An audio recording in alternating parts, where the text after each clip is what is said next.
Bienvenidos a Cruce Palabras por Telesur. Soy Luis Hernández Navarro y hoy está con nosotros en el estudio el fotoperiodista Narciso Contreras. Narciso ha sido merecedor del premio Pulitzer y con su cámara ha recorrido medio mundo. Narciso, bienvenido a Cruce Palabras. Muchas gracias, Luis. ¿Cómo es que llegas a la fotografía? Bueno, el camino ha sido muy particular. Yo vengo del área de humanidades, estudié filosofía, antropología visual y me interesaba mucho aplicar eso en algo que también me atrajo desde antes, ¿no? Que era la imagen. Entonces, combinando un poco ambos caminos, llegué al fotoperiodismo, ¿no? Fotoperiodismo y fotografía documental. Esto fue un periodo de algunos años. Comencé en 2010 profesionalmente en Tailandia, después de vivir un periodo de casi 2 años en India. Me mudé a Tailandia, donde entré en contacto con gente de la ONU para comenzar a documentar el proceso de los refugiados birmanos en una de las, como parte de una de las guerras más antiguas que todavía siguen activas en el planeta. Y ese fue el comienzo, ¿no? De ahí arranqué. ¿Es difícil vivir del fotoperiodismo? Cada vez más difícil, te diría. No solo por mi experiencia, sino por diferentes voces de otros colegas, de otras generaciones que han tenido que enfrentar circunstancias muy adversas y el día de hoy es mucho más complicado, diría. Ha cambiado mucho la industria, la dinámica de la industria, nuevas plataformas, etcétera, ¿no? Tú tienes una formación filosófica detrás, tienes toda una concepción de la imagen y de tu trabajo y tu intervención como artista visual. Pero por otro lado, tienes los requerimientos de una industria que es salvaje, porque ellos tienen su algoritmo, tienen su canon de lo que quieren que salga. ¿Cómo compaginar esa contradicción? Porque es una contradicción. Sí, la industria como tal, o sea, el fotoperiodismo se cierne a una plataforma. Sin esa plataforma no existe. Eso ha sido parte del debate, me parece, el alcance, ¿no? Un poco la forma, estructura y alcance que tiene y el sentido del discurso, ¿no? A mí me parece fundamental la narrativa que creamos con las imágenes, no solo porque nos explican el mundo, sino porque nos dan sentido, ¿no? A lo que vemos, quiénes somos, nos explica a nosotros mismos. Entonces hay un discurso de fondo necesariamente, pero también forma parte de una intención, ¿no? La intención de explicar, la intención de contar. ¿Y cuál es el propósito de esto, no? Esto ha abierto múltiples debates. Con diferente intensidad, con diferente impacto, pero al final creo que es la manera en la que contamos nuestra propia historia, ¿no? Tanto la fotografía, que es un discurso escrito con luz, ¿no? Al final escrito con luz. Se basa en una técnica, ¿no? Independientemente del formato, sigue teniendo de alguna manera los mismos principios. Se construye un discurso visual a partir de la lectura de luz, ¿no? Entonces es un poco parecido al discurso de la escritura, que se fundamenta en otros cánones o en otros principios, pero tiene de alguna manera el mismo propósito, ¿no? Contar nuestro paso por el mundo. Entonces creo que son pilares de nuestra historia, ¿no? Cuando observamos, de alguna manera, o eso yo, por lo menos es el punto que yo defiendo, afirmamos lo que estamos haciendo, quiénes somos y en qué momento, ¿no? Entonces, vamos construyendo nuestra memoria, ¿no? Yo creo que es la parte más fuerte o sólida que tiene el trabajo de la fotografía periodística, ¿no? Narciso, acabas de estar en Bolivia, en un momento fundamental para la historia de ese país, el golpe de Estado, las protestas, las masacres. ¿Por qué vas para allá? Siempre que viajo a un lugar, soy fotógrafo freelance desde el inicio de mi carrera. He tenido diferentes convenios y acuerdos con diferentes medios a lo largo de estos años, pero siempre he intentado estudiar un poco la región, el contexto del lugar para poder definir una cobertura, ¿no? En el caso concreto de Bolivia, algo está pasando en la región, ¿no? No solamente se trataba de Bolivia, era también Chile, había iniciado con Ecuador, y la región entera estaba en ebullición. Pero Bolivia concretamente, desde hace años, se ha convertido en un actor silencioso, digamos, ¿no? Que ha ido dando pasos muy particulares, muy concretos, que en términos del impacto mediático no habían tenido eco a nivel internacional. ¿Un laboratorio, dirías? Posiblemente, no lo llamaría tal vez un laboratorio, pero las circunstancias concretas de la historia reciente de Bolivia lo habían llevado a una dirección inesperada, me parece, ¿no? Un país que pasó de ser el más pobre de la región a tener el crecimiento económico más sustentado. Sí, más del 5% en anual. promedio anual. En un periodo de 14 años era muy impresionante, ¿no?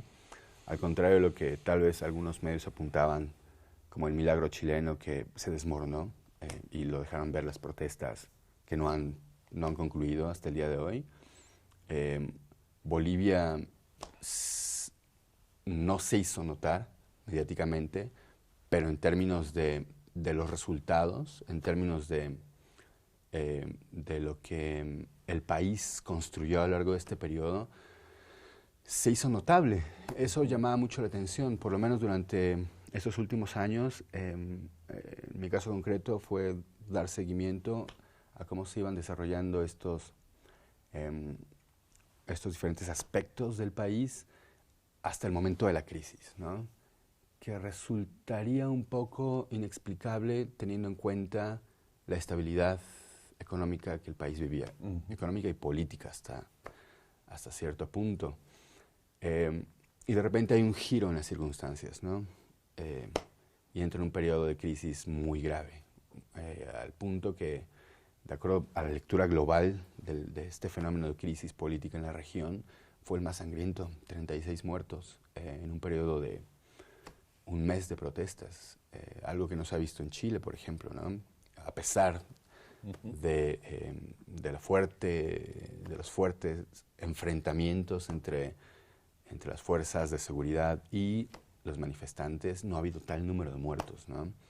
Entonces, estas circunstancias creo que permiten ver en Bolivia, además del rol estratégico que ha tenido en la región en términos de la economía y la política, creo que es importante, ¿no?, situarse en el papel que Bolivia ha desempeñado en este tiempo.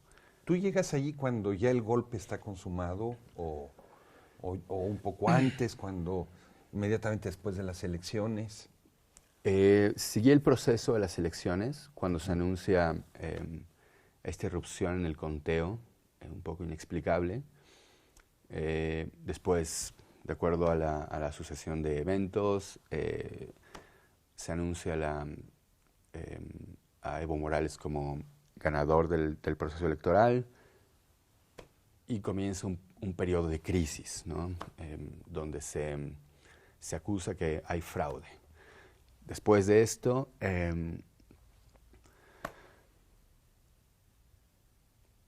las protestas crecen de tal manera que se pide, pareciera que es una especie de protestas escalonadas, ¿no? Donde se pide el recuento, bueno, no es el recuento, queremos dices las ahora protestas esto. en contra de Evo Morales. Exactamente, ¿no? Ese primer ciclo, digamos. Hay un sector del mundo de Santa Fe. Sí, aunque estas protestas se fueron dando en diferentes sectores, ¿no? ¿Tú ya estabas allá cuando se dan esas protestas? Yo llegué, todavía no llegas. Todavía no llegaba y estaba planeando exactamente la cobertura. Estaba midiendo un poco la situación, cómo se estaba desarrollando, y decidí ir en el momento exactamente cuando sucede la primer masacre, que fue el 17 de noviembre. En Sacaba. Ahí surgen los primeros muertos de las confrontaciones graves. Del ataque, ¿no? Porque, digamos, a veces la idea de confrontación sugiere que son dos fuerzas iguales que están chocando y los muertos aquí están todos de un lado, que es del lado de... son militantes del MAS, están protestando en contra de Yanine Áñez. Sí, el tema es que exactamente cuando se empuja para revertir el proceso de las elecciones, el resultado electoral, suceden muchas cosas, y entre esas cosas que suceden es el anuncio de un gobierno interino, ¿no? Cuando Áñez se autoproclama presidente de Bolivia. Esto le da otro giro a toda la situación política del país. Entonces, no solamente hay manifestantes de un sector opositor al gobierno del MAS o al gobierno de Evo Morales, del presidente Evo Morales, sino que se suman grupos o sectores muy amplios de la población, que son los sindicatos, ¿no? Construidos o estructurados muy fuertemente a lo largo de este periodo de gobierno del MAS, y son manifestaciones multitudinarias por todas partes del país, ¿no? Esto crea un ambiente de tensión mucho más grave, ¿no?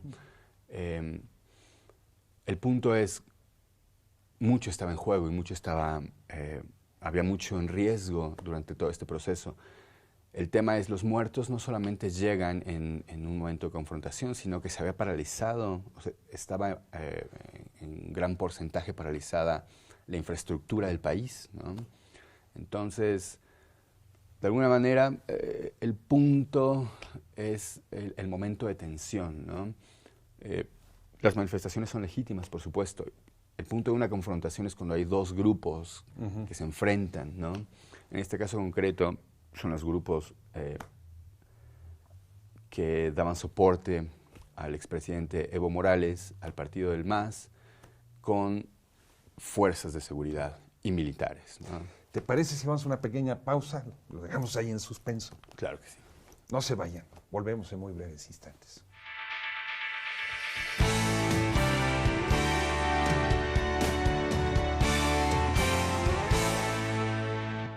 Estamos ya de vuelta en este cruce de palabras. Estamos conversando con el fotoperiodista Narciso Contreras, mexicano, ganador del premio Pulitzer, sobre su trabajo en Bolivia inmediatamente después del golpe de Estado de Yanine Áñez o Áñez.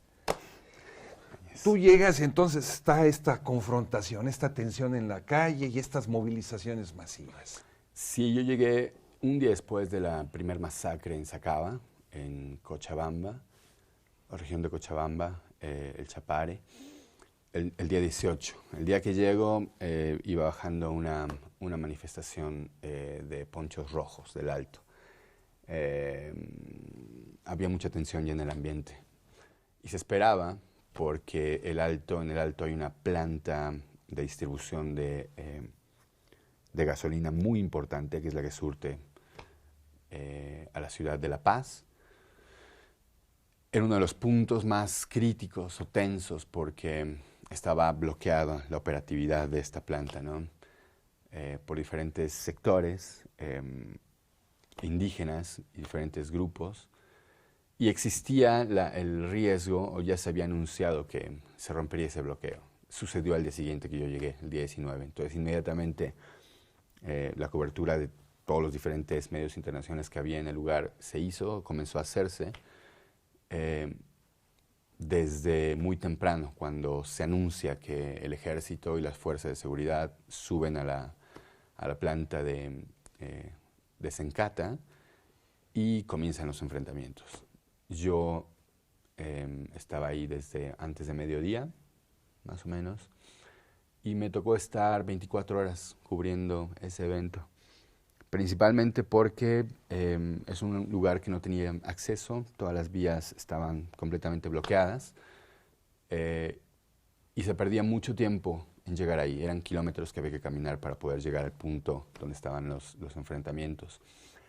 Y además porque era una región que, por la circunstancia de la crisis, se encontraba inhabilitada en todas las vías vías de comunicación, etcétera, no era de fácil acceso. La mayoría de los medios, en ese momento, antes exactamente de que se desata la masacre, bajan del Alto y no se quedó nadie. Se desaparece. No había nadie de prensa internacional en ese momento, excepto me encontré después de un par de horas a un periodista argentino y yo.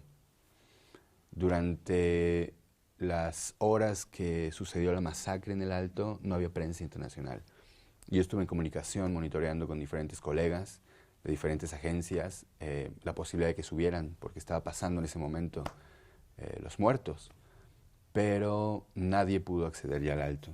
Entonces, las imágenes que traigo hoy para presentar aquí son la historia de esa masacre, puntualmente. Una historia que nadie contó.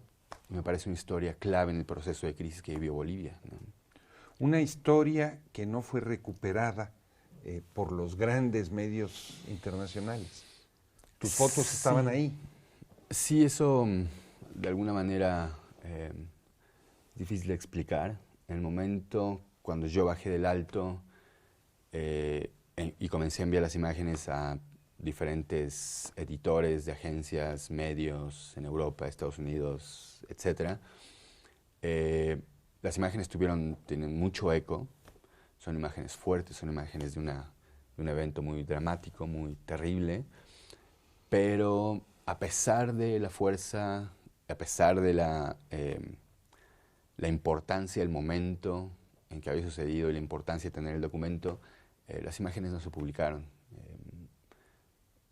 Hasta el día de hoy no se han publicado en ningún lugar que yo tenga referencia, ¿no? ¿Por qué razón? ¿Cómo te lo explicas, Narciso? No lo sé. Es difícil dar alguna razón conclusiva de por qué no se publicaron. Lo cierto es que había una serie de eventos en toda la región muy difíciles. Había una coyuntura mediática en Chile, por ejemplo, que era muy importante. Varios colegas, de hecho, decidieron o prefirieron mejor cubrir Chile que Bolivia porque se pensaba que Chile desencadenaría la caída del régimen, algo que no sucedió, pero sucedieron los muertos en Bolivia, ¿no? Entonces, era Bolivia, era Ecuador, era Chile, eran muchas circunstancias, además de diversas otras razones que pueden estar en términos de decidir una cobertura que tiene que ver con presupuestos y una serie de cosas más, ¿no? El punto concreto de por qué estas imágenes no se hicieron públicas, no lo sé. Puede ser parte de una lectura también que ha habido en términos de lo que Bolivia representa geoestratégicamente, geopolíticamente, ¿no? No lo sé. Son circunstancias que están más allá de mi lectura, ¿no? La llegada de Jeanine Áñez fue acompañada de imágenes de ella entrando a Palacio con la Biblia o imágenes de policías cortándose la huipala del escudo. En fin, esas imágenes atravesaron. Pero los muertos son los muertos. O sea, la sangre marca un conflicto. Hay quien se manchó las manos con esa sangre. ¿No se les estará protegiendo al no difundir esas imágenes? Posible, no lo sé. Es algo difícil de definir. Puede tener muchas lecturas. Las imágenes las tuvieron la Comisión Interamericana de Derechos Humanos cuando fue a levantar los testimonios de lo que sucedió en estos dos eventos donde murió gente, donde asesinaron a gente. Tuvieron las imágenes también. O sea, estas imágenes circularon por todas las mesas editoriales. Y organismos de derechos humanos internacionales. Tuvieron mucho eco dentro de todas estas organizaciones y gente, pero ninguna de estas imágenes se hizo pública. Es un evento muy, muy fuerte, es un evento que marcó la dinámica de esta crisis política y que de alguna manera influye también en la percepción no solamente que los bolivianos tienen de lo que pasó, sino de lo que todos tenemos, o la lectura que hacemos de lo que sucede en Bolivia. No es lo mismo que haya muertos a que no los haya. Y no es lo mismo que haya un documento que muestra que esos muertos existieron y están presentes a que no los haya. O sea, es un tema y una historia que tiene su propia dimensión y su propio impacto, ¿no? Entonces yo creo que además es un tema delicado, por supuesto, en términos de cómo se sucedieron los eventos, en función de qué decisiones se tomaron, en el momento en que se habilita al ejército y las fuerzas concretamente el ejército para tomar el control de la seguridad del país, que se estaba saliendo de las manos, se iba de las manos a la policía, a la fuerza de seguridad, y toma el control del ejército y se habilita a que puedan recuperar el control de la seguridad del país a costa de lo que sea, ¿no? Y fueron a costa de muchas vidas. Es una lectura dura, en términos del impacto político, las consecuencias políticas que puede tener esta decisión o estas decisiones, ¿no? Entonces, durante mucho tiempo en México, por ejemplo, ante determinados conflictos, era tal la desconfianza hacia la prensa que muchos de los actores demandaban que los fotógrafos, especialmente, que los reporteros, no estuvieran en los conflictos, no los documentaran. ¿Cómo sentiste tú la reacción de la población boliviana ante esta represión que tú captaste con tu cámara? Eso es un muy buen punto, porque al inicio los diferentes sectores de la población en Bolivia, pro y en contra, la oposición y la gente que apoyaba al MAS o que apoya al MAS, todos rechazaban a la prensa, independientemente de todos.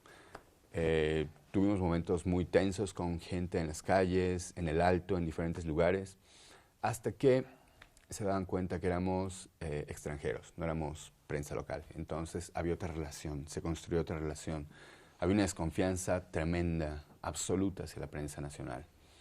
De hecho, cuando llega la Comisión de Derechos Humanos, la Comisión Interamericana de Derechos Humanos a Sacaba, la población los corrió, llegó la prensa nacional y la población los corrió lanzándoles piedras, ¿no? No había una buena relación entre la prensa nacional y la población, pero era diferente la relación con la prensa internacional. Entonces, incluso había una voluntad de protección, ¿no? Lo que no puedo yo asegurar en términos de la relación con fuerzas de seguridad o militares, ¿no? Concretamente en el caso de Sencata, cuando estoy fotografiando los enfrentamientos y comienzan a caer los primeros muertos y continúo fotografiando todos los eventos, traté de salir de la línea de fuego no solamente por términos de protocolo, seguridad, sino evitar que ser visible para los militares. ¿Algún francotirador? Sí, no solamente por el tema de poner en riesgo mi propia seguridad, sino porque sabía que no había más prensa, no había más medios, no había nada que pudiera sustentar o dar un poco de soporte a lo que yo estaba haciendo ahí. Tenía la línea abierta con mi editor y con mi el protocolo que yo sigo de seguridad, pero era una situación muy vulnerable. Entonces, sabiendo que estaba solo en una situación donde no había otra prensa, nadie más, había que tomar mucho cuidado para esto, ¿no? Poder apuntar la cámara hacia los militares que disparaban era algo muy complicado, ¿no? Entonces tenía que tratar de mantener un perfil muy bajo durante la cobertura, aún sabiendo que era un evento muy complejo, ¿no? Ese testimonio gráfico que tú captaste, ¿crees que puede servir de soporte para una demanda en algún tribunal internacional, la Corte Penal, por ejemplo, sobre los responsables de la masacre? No lo sé. Sinceramente no sé hasta qué punto estas imágenes podrían servir como un documento, como una evidencia de que esa masacre, en términos legales, puede sustentarse, ¿no? Sí pueden servir como apoyo. Esa fue mi intención al ofrecérselos a la Comisión Interamericana de Derechos Humanos y diferentes otros organismos. Si las imágenes podían ayudar a clarificar o por lo menos a exponer las circunstancias del evento y hacer tangible que el resultado fueron muertos y muertos que cayeron ahí, los fotografié en el momento en que son muertos, en el momento en que son heridos, en el momento en que toda la dinámica de la situación la registré, y si eso puede servir para clarificar o esclarecer qué sucedió ese día, al menos, ese es el propósito de las imágenes, ¿no? Ya para finalizar, Narciso, si alguien quiere tener acceso a tus imágenes sobre Bolivia, ¿qué tendría que hacer? Tengo un sitio web y redes sociales. Pueden ponerse en contacto conmigo y, por supuesto, las podemos discutir. El propósito de estas imágenes, el propósito de estar aquí es hacerlas públicas, darlas a conocer. Narciso, muchísimas gracias por estar en este Al cruce de contrario. palabras. Y ustedes, amigos, amigas, muchísimas gracias por su compañía el día de hoy. Ya saben, los esperamos la próxima semana aquí por Telesur.